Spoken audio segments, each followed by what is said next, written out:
ನಾವೀಗ ಒಂದು ಕೊಟ್ಟಿಗೆ ರಚನೆ ಯಾವ ರೀತಿಯಲ್ಲಿ ಮಾಡಬೇಕು ಅನ್ನೋದ್ರ ಬಗ್ಗೆನೂ ಆಗಲಿ, ಮತ್ತು ಒಂದು ಶೆಡ್ ನಿರ್ಮಾಣ ಮಾಡ್ತಿದ್ದೀವಿ ಅಂದರೆ ನಮಗೆ ಬೇಕಾದಂಥ ಉಪಯೋಗಗಳಾಗಲಿ ಯಾವ ರೀತಿ ಒಂದು ನಿರ್ಮಿಸ್ಬೇಕು ಹಾಗೂ ಮತ್ತು ಅದ್ರಲ್ಲಿ ನಮಗೆ ಅನುಕೂಲ ಯಾವ ರೀತಿ ಆಗಬೇಕು ಅನ್ನೋದ್ರ ಒಂದು ಅತಿ ಪ್ರಾಮುಖ್ಯತೆ ಆಗುತ್ತೆ. ಅದೇ ರೀತಿಲಿ ಈಗ ಒಂದು ಕೊಟ್ಟಿಗೆನ ಒಂದು ರಚನೆ ಮಾಡ್ತಿದ್ದೀವಿ ಅಂದರೆ ನಮಗೆ ಮೂಲಭೂತ ಸೌಕರ್ಯಗಳಾಗಲಿ ಮತ್ತು ನಮಗೆ ಯಾವ ರೀತಿ ದಿನನಿತ್ಯ ನಾವು ನಮಗೆ ಹಸುಗಳಿಗೆ ಆಗಲಿ ಎಮ್ಮೆಗಳಿಗಾಗಲಿ ಉಪಯೋಗ ಆಗೋ ರೀತಿಲಿ ನಾವೊಂದು ಕೊಟ್ಟಿಗೆಯನ್ನು ನಿರ್ಮಾಣ ಮಾಡೋ ಅಂಥದ್ದು. ನಾವು ಯಾವ ರೀತಿ ನಿರ್ಮಾಣ ಮಾಡಿದ್ದೀವಿ ಅನ್ನೋದ್ರ ಬಗ್ಗೆ ಹೇಳ್ತಿರೋ ಅಂಥದ್ದು. ನಮಸ್ತೆ ನಾನೆಲ್ಲ ರೈತ ಬಾಂಧವರಿಗೆ.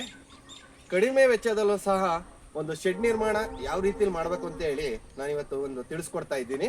ನನ್ನ ಹೆಸರು ಚಂದನ್ ಅಂತ ಹೇಳಿ. ಮುಖ್ಯವಾಗಿ ಈಗ ಒಂದು ಶೆಡ್ ನಿರ್ಮಾಣ ಮಾಡ್ತಿದ್ದೀವಿ ಅಂದರೆ ಅದಕ್ಕೆ ನಾವು ಮುಖ್ಯವಾಗಿ ಆಯ್ಕೆ ಮಾಡಬೇಕಾಗಿರೋದು ಒಂದು ಒಳ್ಳೆ ರೀತಿಯ ಜಾಗವನ್ನು ಆಯ್ಕೆ ಮಾಡೋ ಅಂಥದ್ದು. ನಾವು ಮಾಡಿರೋಂಥ ಒಂದು ಆಯ್ಕೆಯಲ್ಲಿ ಜಾಗವು ನೀವು ನೋಡ್ತಾ ಇರ್ಬೋದು ಯಾವ ರೀತಿ ಮಾಡಿದ್ದೀವಿ ಅಂತ. ನಾನು ಯಾವ ಕಾರಣಕ್ಕೋಸ್ಕರ ಒಂದು ಜಾಗ ಪ್ರಾಮುಖ್ಯತೆ ಅಂದೆ ಅಂದರೆ, ನಾವು ದಿನನಿತ್ಯ ಹೈನುಗಾರಿಕೆ ಮಾಡೋದ್ರಿಂದ ಏನಾಗುತ್ತೆ ಅಂದರೆ ಯಾವುದೇ ಸಮಸ್ಯೆಗಳು ಉಂಟಾಗದೇ ಇರೋ ರೀತಿಲಿ ನಾವು ನೋಡ್ಕೊಳ್ಳೋಕ್ಕೋಸ್ಕರ ಒಂದು ಜಾಗ ಬಹಳ ಪ್ರಾಮುಖ್ಯತೆ ಆಗುತ್ತೆ. ನಾವು ಒಂದು ಮಾಡ್ತಿರೋ ಶೆಡ್ ನಿರ್ಮಾಣದಲ್ಲಿ ಜಾಗವನ್ನು ಆಯ್ಕೆ ಮಾಡಿದ್ಮೇಲೆ ಮುಂಚಿತವಾಗಿ ನಾವೇನು ಮಾಡ್ತೀವಿ ಅಂದರೆ ಹೈನುಗಾರಿಕೆಯಲ್ಲಿ ರಕ್ಷಣೆ ಅದು ತುಂಬ ಮುಖ್ಯವಾಗುತ್ತೆ. ನೀವು ನೋಡ್ತಾ ಇರ್ಬೋದು ನಾವು ಯಾವ ರೀತಿ ರಕ್ಷಣೆ ಮಾಡೋಕ್ಕೋಸ್ಕರನೇ ಏನು ಮಾಡಿದ್ವಿ ಅಂದರೆ ಸುತ್ತ ಈಗ ಕಲ್ಕಂಬ ಹಾಕ್ಬಿಟ್ಟು ಅದಕ್ಕೆ ಸುತ್ತ ಗ್ರೀನ್ ಮೆಸ್ಸನ್ನು ಮಾಡಿರೋಂಥದ್ದು. ಯಾಕೆಂದರೆ ಪ್ರಮುಖವಾಗಿ ನಾವು ಹೈನುಗಾರಿಕೆಯಲ್ಲಿ ರಕ್ಷಣೆ ಅನ್ನೋದು ಮುಖ್ಯವಾಗುತ್ತೆ. ಬರೀ ರಕ್ಷಣೆ ಅನ್ನೋದು ಬರೀ ಹೈನುಗಾರಿಕೆಗೆ ಸೀಮಿತವಾಗಿ ಮಾಡಿದ್ವಿ ಅಂತ ಏನಿಲ್ಲ. ಮುಂದಿನ ದಿನಗಳಲ್ಲಿ ನಾವು ಈಗ ಕುರಿ ಸಾಕಾಣಿಕೆನೇ ಮಾಡ್ಬೋದು ಅಥವಾ ಕೋಳಿ ಸಾಕಾಣಿಕೆನೇ ಮಾಡ್ಬೋದು. ಎಲ್ಲದಕ್ಕೂ ಉಪಯೋಗ ಆಗಲಿ ಅಂತ ಏನು ಮಾಡಿದ್ದೀವಿ ಅಂದರೆ ಮುಂಚಿತವಾಗಿಯೇ ನಾವೊಂದು ಶೆಡ್ ನಿರ್ಮಾಣ ಮಾಡ್ತಿದ್ದೀವಿ ಅಂದರೆ ಇದ್ರ ಬಗ್ಗೆ ಎಲ್ಲನೂ ನಾವು ಗಮನ ಹರಿಸಿ ಮಾಡಿರೋಂಥದ್ದು. ಈಗ ಶೆಡ್ ನಿರ್ಮಾಣ ಮಾಡಿದ್ದೀವಿ ಅಂದಮೇಲೆ ನಿಮಗೆಲ್ಲ ಗೊತ್ತಿರೋ ಹಾಗೆ ಆ ಉದ್ದ ಎಷ್ಟು ಮತ್ತು ಅಗಲ ಎಷ್ಟು ಅಂತ ಹೇಳಿ ಎಲ್ಲರೂ ಮಾಡಿರ್ತಾರೆ. ಅದೇ ರೀತಿಲಿ ನಾವು ಮಾಡಿರೋಂಥದ್ದು 33 ಅಡಿ ಉದ್ದ ಮತ್ತು 23 ಅಡಿ ಅಗಲದಷ್ಟು ನಾವೊಂದು ನಿರ್ಮಾಣ ಮಾಡಿರೋಂಥದ್ದು. ನಮಗೆ ಯಾವ ರೀತಿ ಅನುಕೂಲ ಆಗುತ್ತೆ, ನಾವು ಸಾಕಿರೋಂಥ ಹೈನುಗಾರಿಕೆಯಲ್ಲಿ ನಮಗೆ ಅನುಕೂಲ ಆಗೋ ತಕ್ಕಂತೆ ನಾವು ಈ ಒಂದು ಶೆಡ್ನ ನಿರ್ಮಾಣ ಮಾಡಿರೋಂಥದ್ದು. ನೀವೀಗ ಒಳಗಡೆ ಯಾವ ರೀತಿ ಒಂದು ನಮಗೆ ಸವಲತ್ತುಗಳೇ ಆಗಲಿ ಒಂದು ಉಪಯೋಗ ಆಗಲಿ ಅಂತ ಮಾಡಿರೋಂಥದ್ರ ಬಗ್ಗೆ ತಿಳಿಸ್ಕೊಡ್ತಾ ಇರೋದು. ಈಗ ಶೆಡ್ ನಿರ್ಮಾಣ ಮಾಡಿದ್ದೀವಿ ಅಂದಮೇಲೆ ನಮಗೆ ಬಹಳ ಪ್ರಾಮುಖ್ಯತೆ ಆಗಿರೋದು ಏನು ಅಂದರೆ ಒಳಗಡೆ ಇರೋಂತಹ ಕೊಟ್ಟಿಗೆ ರಚನೆ ಬಹಳ ಮುಖ್ಯವಾಗುತ್ತೆ. ಯಾಕೆ ಅಂದರೆ ನಾವು ಮಾಡಿರೋಂತಹ ಕೊಟ್ಟಿಗೆ ರಚನೆಯಲ್ಲಿ ಗೊಂತುಗಳನ್ನೇ ಆಗಲಿ ಅಥವಾ ನಾವೀಗ ಒಂದು ಹೈನುಗಾರಿಕೆಯಲ್ಲಿ ಹಸುಗಳನ್ನ ಕಟ್ಟಕ್ಕೆ ಆಗಲಿ ಯಾವ ರೀತಿ ರಚನೆ ಮಾಡಿರ್ತೀವಿ ಅನ್ನೋದೇ ಮುಖ್ಯವಾಗಿರುತ್ತೆ. ನೀವು ನೋಡ್ತಾ ಇರ್ಬೋದು ನಾವು ಯಾವ ರೀತಿ ವಲಯದಲ್ಲಿ ನಿರ್ಮಾಣ ಮಾಡಿದೀವಿ ಅನ್ನೋದ್ರ ಬಗ್ಗೆ ನೀವು ಒಂದು ವೀಕ್ಷಣೆ ಮಾಡ್ತಾ ಇರ್ಬೋದು. ನೋಡ್ತಾ ಇರ್ಬೋದು ಕೊಟ್ಟಿಗೆನ ನಾವು ಯಾವ ರೀತಿ ಒಳಭಾಗದಲ್ಲಿ ರಚನೆ ಮಾಡಿರೋಂಥದ್ದನ್ನ ಬಹಳ ಪ್ರಾಮುಖ್ಯತೆಯಾಗಿ ಗಮನಿಸಬೇಕಾಗಿರೋ ಅಂಶಗಳು ಯಾವುದು ಅಂದರೆ ಗೊಂತುಗಳು. ನೀವು ನೋಡ್ತಾ ಇರ್ಬೋದು ಎರಡೂ ಬದಿಯಲ್ಲಿ ಸಹ ಒಂದು ಗೊಂತುಗಳನ್ನ ನಿರ್ಮಾಣ ಮಾಡಿರೋಂಥದ್ದು. ನೀವು ಕಾರಣ ಯಾಕೆ ಅಂದರೆ ಬಲಬದಿ ಮತ್ತು ಎಡಬದಿಲಿ ನಮ್ಮಲ್ಲಿ ಇರೋಂತಹ ಹಸುಗಳು ಅಥವಾ ಮತ್ತು ಎಮ್ಮೆಗಳು ಎರಡೂ ಇದ್ದಾವೆ.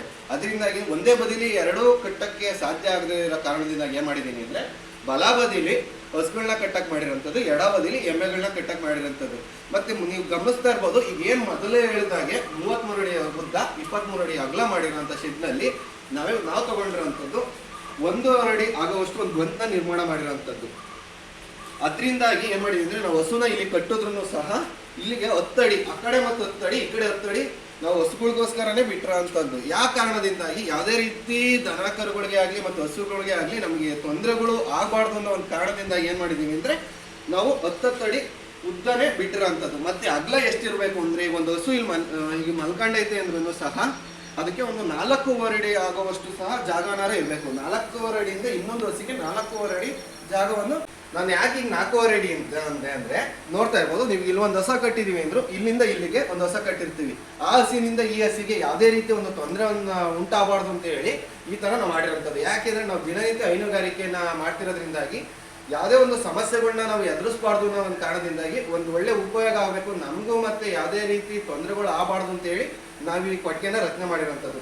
ನೀವು ನೋಡ್ತಾ ಇರ್ಬೋದು ಇಲ್ಲಿಂದ ಇಲ್ಲಿಗೆ 26 ಅಡಿ ಇರೋವಂಥದ್ದು. ನಾವು ಈ ಕಡೆ 10 ಅಡಿ ಈ ಕಡೆ 10 ಅಡಿ ಬಿಟ್ಟಾದ್ಮೇಲೆ ಏನು ಮಾಡಿದ್ವಿ ಅಂದರೆ ಮಧ್ಯಾಹ್ನ ಸ್ವಲ್ಪ ಜಾಗ ಬಿಡುವಂಥದ್ದು. ನಾವೀಗ ಹಸ ಮತ್ತು ಈ ಕಡೆ ಎಮ್ಮೆಗಳು ಕಟ್ಟಾದ್ಮೇಲೆ ಹಸ ಅಥವಾ ಎಮ್ಮೆನೇ ಆಗಲಿ ಉಯ್ದಂಥ ಗಂಧನೂ ಸಹ ನಾವು ಹೋಗುವಂಗೆ ಮಾಡಿರೋಂಥದ್ದು. ನೀವು ನೋಡ್ತಾ ಇರ್ಬೋದು ಎಲ್ಲೇ ನಿಲ್ದಂಗೆ ಯಾವುದೇ ರೀತಿ ದನ ಕರುಗಳಿಗೂ ತೊಂದರೆ ಆಗದ ರೀತಿಲಿ ಹೋಗಂಗೆ ಮಾಡಿರೋಂಥದ್ದು. ಮುಖ್ಯವಾಗಿ ಗಮನಿಸ್ತಾ ಇರ್ಬೋದು ಈಗ ಫ್ಯಾನ್ಗಳ ಅಳವಡಿಕೆಯನ್ನು ಮಾಡಿದ್ವಿ. ಕಾರಣ ಇಷ್ಟೇ, ಈಗ ಬೇಸಿಗೆ ಸಮಯದಲ್ಲಿ ಅತಿ ಹೆಚ್ಚಾಗಿ ಶೆಕೆ ಇರುವ ಕಾರಣದಿಂದಾಗಿ ನಾವು ಸಾಕುವಂಥ ಹೈನುಗಾರಿಕೆಯಲ್ಲಿ ಹಸುಗಳೇ ಆಗಲಿ ಅಥವಾ ಎಮ್ಮೆಗಳಿಗೆ ಆಗಲಿ ಯಾವುದೇ ರೀತಿ ಒಂದು ತೊಂದರೆ ಉಂಟಾಗಲೇ ಇರಲಿ, ಶೆಕೆ ಹೆಚ್ಚಾಗೋದ್ರಿಂದ ಬಿಸಿ ಹೆಚ್ಚಾಗೋ ಕಾರಣದಿಂದಾಗಿ ಏನು ಮಾಡಿದ್ವಿ ಅಂದರೆ ಫ್ಯಾನ್ಗಳ ಅಳವಡಿಕೆನೂ ಸಹ ಮಾಡಿದ್ದೀವಿ. ಅದೊಂದೇ ಕಾರಣದಿಂದ ಅಲ್ಲ, ಈಗ ಏನೇ ಬೆಳಗಿನ ಸಮಯದಲ್ಲಿ ನಾವು ಸಗಣಿ ಬಾಚಾದ್ಮೇಲೆ ಏನು ಮಾಡ್ತೀವಿ ಅಂದರೆ ಕೊಟ್ಟಿಗೆನ ಸ್ವಚ್ಛವಾಗಿ ಇಡಲು ಸಹ ತೊಳೆದಾಗ ಈಗ ಬಿಸಿಲಿಲ್ಲ ಅಂದ್ರೆ ಏನ್ ಮಾಡ್ತೀವಿ ಅಂದ್ರೆ ಒಣಗಲು ಸಹ ಸಹಾಯ ಮಾಡುತ್ತೆ ಅಂತ ಹೇಳಿ ಇದನ್ನು ಬಳಸಿರೋಂಥದ್ದು. ಉಚಿತವಾಗಿ ಹೇಳ್ದಂಗೆ ಅಂದ್ರೆ ನಾವು ಈ ಶೆಡ್ ಯಾವ ರೀತಿ ನಿರ್ಮಾಣ ಮಾಡಿದ್ವಿ ಅಂದ್ರೆ ನೋಡ್ತಾ ಇರ್ಬೋದು. ಸುತ್ತ ನಾವು ಈಗ ಸಿಮೆಂಟ್ ಇಟ್ಕೆ ನಿಮ್ಗೆಲ್ಲ ಗೊತ್ತೇ ಇರುತ್ತೆ. ಆಲೋ ಬ್ರಿಕ್ಸ್ ಅಲ್ಲಿ ಸುಮಾರು ಒಂದು 800 ಇಟ್ಕೆ ಸಹಿತ ಒಂದು 7 ಅಡಿ ಉದ್ದದಷ್ಟು ನಾವು ಕಟ್ಟಿರೋಂಥದ್ದು. ನೀವು ಸುತ್ತ ಗಮನಿಸ್ತಾ ಇರ್ಬೋದು. ಸುತ್ತ ನಾವು ಸಿಮೆಂಟ್ ಇಟ್ಕೆಲ್ಲ ಕಟ್ಟಿರೋಂಥದ್ದು. ಅದ್ರ ಮೇಲೆ ನಾವೇನ್ ಮಾಡಿದೀವಿ ಅಂದ್ರೆ ನಿಮ್ಗೆಲ್ಲ ಗೊತ್ತಿರೋಂಗೆ ಈಗ ಅತಿ ಹೆಚ್ಚಾಗಿ ಬಳಸ್ತಿರೋಂಥದ್ದು ಮೆಸ್ನ ಸಹಾಯದಿಂದಾಗಿ ಗ್ರೀನ್ ಮೆಸ್ನ ಹಾಕಿರೋಂಥದ್ದು. ನಿರ್ಮಾಣ ಮಾಡೋದ್ಮೇಲೆ ನಮಗೆ ಎಲ್ಲಾ ಸವಲತ್ತುಗಳು ಇರಬೇಕು ಅಂದಮೇಲೆ ಈಗ ಒಂದು ಮೇವು ಕತ್ತರಿಸೋ ಯಂತ್ರನೂ ನಾವು ತಂದಿರೋಂಥದ್ದು. ನೀವು ನೋಡ್ತಾ ಇರ್ಬೋದು. ನಮಗೆ ದಿನನಿತ್ಯ ಈಗ ಇರೋಂಥ 8 ಹಸು ಮತ್ತು ಎಮ್ಮೆಗಳಿಗೆ ನಮಗೊಂದು 4 ಮೇವಾದರೂ ಬೇಕಾಗಿರುತ್ತೆ. ಅದನ್ನು ನಾವೀಗ ಕಟ್ ಮಾಡಬೇಕು ಅಂದರೆ ತುಂಬ ಸಮಯ ಹಿಡಿಯುತ್ತೆ. ಅದರಿಂದಾಗಿ ನಮಗೆ ಉಪಯೋಗ ಆಗಲಿ ಕಡಿಮೆ ಸಮಯದಲ್ಲೂ ಸಹ ನಾವು ಒಂದು ಹೈನುಗಾರಿಕೆ ಮಾಡಬೇಕು ಅನ್ನೋ ಸಹಾಯದಿಂದ ಏನು ಮಾಡಿದ್ದೀವಿ ಅಂದರೆ ಒಂದು ಮೇವು ಕತ್ತರಿಸೋ ಯಂತ್ರವನ್ನು ಸಹ ನಾವು ತಂದಿರೋಂಥದ್ದು. ಇದರಿಂದಾಗಿ ನಾವೇನು ಮಾಡ್ತೀವಿ ಅಂದರೆ ನಾವೀಗ ಬಂತು ಅಂತ ಏನು ಮುಂಚಿತವಾಗಿ ಹೇಳಿದೆ, ನಾವು ಟಬ್ಬು ಸಹ ಒಂದೊಂದು ಅಳವಡಿಕೆ ಮಾಡಿರೋಂಥದ್ದು ಎಲ್ಲ ಹಸುಗಳಿಗೂ ಮತ್ತು ಎಮ್ಮೆಗಳಿಗೂ. ಆ ಟಬ್ಗಳಿಗೇನೆ ನಾವು ತುಂಬ ಅಂಥದ್ದು. ಯಾಕೆಂದರೆ ಯಾವುದೇ ರೀತಿಯ ಒಂದು ಸಹ ಮೇವನ್ನ ಅವು ಯಾವುದೇ ರೀತಿ ಚೆಲ್ದಂಗೆ ಇದರಲ್ಲೇ ತಿನ್ನುವಂಥ ಮತ್ತು ಸ್ವಚ್ಛತೆಯನ್ನು ಕಾಪಾಡಿಕೊಳ್ಳೋದಕ್ಕೋಸ್ಕರ ಯಾವುದೇ ರೀತಿ ಅನಾರೋಗ್ಯ ಸಮಸ್ಯೆ ಉಂಟಾಗಬಾರ್ದು ಅಂತ ಏನು ಮಾಡಿದ್ದೀವಿ ಅಂದರೆ ಟಬ್ಗಳನ್ನ ದಿನನಿತ್ಯ ಸ್ವಚ್ಛತೆ ಮಾಡೋದ್ರಿಂದ ಏನಾಗಿದೆ ಅಂದರೆ ಟಬ್ಗಳನ್ನ ಅಳವಡಿಕೆ ಮಾಡಿರೋಂಥದ್ದು.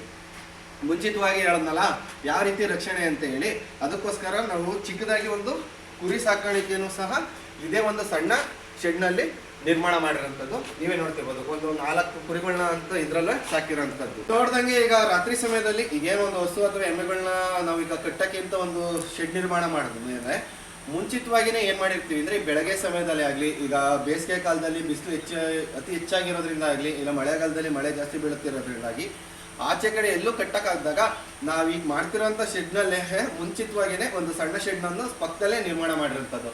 ಅದ್ರ ಬಗ್ಗೆ ನಿಮಗೆ ತಿಳಿಸ್ಕೊಡ್ತಾ ಇದ್ದೀನಿ. ಒಂದು ಶೆಡ್ ನಿರ್ಮಾಣ ಮಾಡಿದ್ದೀವಿ ಮೇಲೆ ಮುಖ್ಯವಾಗಿ ಯಾವುದೇ ರೀತಿ ದೈಹಿಕವಾಗಿ ಶ್ರಮ ಜಾಸ್ತಿ ಪಡೋದಕ್ಕಿಂತ ನಾವೀಗ ಕೆಲಸನ ಯಾವುದೇ ರೀತಿಯಲ್ಲಿ ಮಾಡ್ತಿದ್ದೀವಿ ಅಂದಮೇಲೆ ಒಂದು ಹೈನುಗಾರಿಕೆಯಲ್ಲಿ ತೊಡ್ಕೊಂಡಿದ್ದೀವಿ ಅಂದಮೇಲೆ ಸುಲಭವಾದ ರೀತಿಯಲ್ಲಿ ಒಂದು ಕೆಲಸಗಳನ್ನ ಮಾಡ್ಕೊತಾ ಇರಬೇಕು. ಯಾಕೆ ಅಂದರೆ ಈಗ ನಾವು ಹೇಳ್ದಂಗೆ ರಾತ್ರಿ ಸಮಯದಲ್ಲಿ ಅಲ್ಲಿಗೆ ಹಸುಗಳನ್ನ ಅಥವಾ ಎಮ್ಮೆಗಳನ್ನ ಕಟ್ಟಾದ್ಮೇಲೆ ಬೆಳಗಿನ ಸಮಯದಲ್ಲಿ ಕಟ್ಟಬೇಕಂದ್ರೆ ಈಗ ಹೊರಗಡೆ ಎಲ್ಲ ಕಟ್ಬೋದು. ಮಳೆಗಾಲ ಸಮಯದಲ್ಲಿ ಬೇಸಿಗೆ ಸಮಯದಲ್ಲಿ ಕಟ್ಟಕ್ಕೆ ನಮಗೆ ನಾನಾ ತೊಂದರೆಗಳು ಇರೋದ್ರಿಂದ ಏನು ಮಾಡಿದ್ರೆ ಅದ್ರ ಪಕ್ಕದಲ್ಲಿ ಏನು ಮಾಡಿದ್ದೀವಿ ಅಂದರೆ ಒಂದು ಸಣ್ಣ ಶೆಡ್ಡನ್ನು ನಿರ್ಮಾಣ ಮಾಡಿರೋಂಥದ್ದು. ಯಾಕೆಂದರೆ ಬೆಳಗ್ಗೆ ಸಮಯದಲ್ಲಿ ನಮ್ಮಲ್ಲಿರೋಂಥ ದನಗಳೇ ಆಗಲಿ ಮತ್ತು ಎಮ್ಮೆಗಳು ಅಥವಾ ಹಸುಗಳನ್ನೇ ಆಗಲಿ ನಾವು ಕಟ್ಟಕ್ಕೆ ಅಂತೇಳಿ ಸಣ್ಣದಾಗಿ ಒಂದು ಜಾಗ ಮಾಡ್ಕೊಂಡಿರೋಂಥದ್ದು. ನೀವೇ ನೋಡ್ತಾ ಇರ್ಬೋದು. ಇದು ಅಷ್ಟೇ, ಇದಕ್ಕೇನು ನಾವು ಅದರಷ್ಟೇ ಇಲ್ಲಿಂದ ಇಲ್ಲಿಗೆ 4.5 ಅಡಿ ಮುಖ್ಯವಾಗಿ 10 ಅಡಿ ಅಷ್ಟೇ ಜಾಗ ಬಿಟ್ಕೊಂಡಿರೋಂಥದ್ದು. ಯಾವುದೇ ತೊಂದರೆಗಳು ಯಾವುದೇ ಹಸುಗಳಿಗೆ ಆಗಲಿ ಎಮ್ಮೆಗಳಿಗೆ ಆಗಲಿ ಆಗದಲ್ಲಿ ರೀತಿಯಲ್ಲಿ ಒಂದು ರಚನೆ ಮಾಡಿರೋಂಥದ್ದು.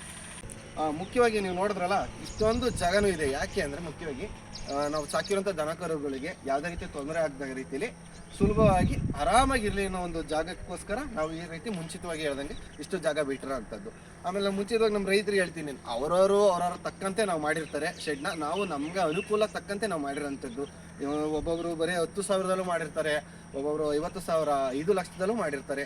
ಅವರವರ ಅನುಕೂಲ ತಕ್ಕಂತೆ ಅವರಿಗೆ ಉಪಯೋಗ ಆಗೋ ರೀತಿಯಲ್ಲಿ ಸುಲಭವಾಗಿ ಮಾಡುವಂಥ ಒಂದು ಕೆಲಸ ಆಗಲಿ ಅಂತ ಹೇಳಿ ಮಾಡಿರೋಂಥದ್ದು. ನಾನೆಲ್ಲ ರೈತ ಬಾಂಧವರಿಗೂ ಧನ್ಯವಾದಗಳು. ಆದಷ್ಟು ವಿಡಿಯೋನ ಶೇರ್ ಮಾಡಿ, ಲೈಕ್ ಮಾಡಿ, ಸಬ್ಸ್ಕ್ರೈಬ್ ಮಾಡಿ.